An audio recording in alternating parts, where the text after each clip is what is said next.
கணத்திலங்கட்டெருமை கண்டு கிறங்கி நினைத்து முளைவழியே நின்று பால் சோர நினைத்தில்லம் செயராக்கும் நற்செல்வன் தங்காய் பனைத்தலை வீணின் வாசற்கடை பற்றி சினத்தினால் தென்னிலங்கை கோமானை செட்ட மனத்துக்கு இனியானை பாடவும் நீ வாய்த்திரவாய்.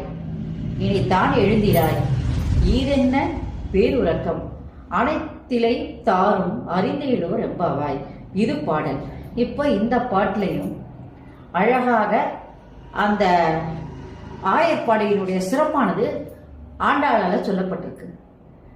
இளம் கன்றினை உடைய எருமைகள் மடிகள் கனத்து இருக்கும். இப்ப பசுமாடே அவ்வளவு பால் கறக்குதுன்னா எரும மாடு எவ்வளவு பால் கறக்கும். அது தோட்டத்துல போய் திரிஞ்சிட்டு வர்ற எரும மாடு. அப்போ அதனுடைய மடிகளானது ரொம்ப பெருசு பெருசா இருக்கும். அதனால் அந்த கன்றினை நினைத்த உடனேயே பாலை சொரிந்து விடுமா. இதெல்லாம் பால் சுரக்க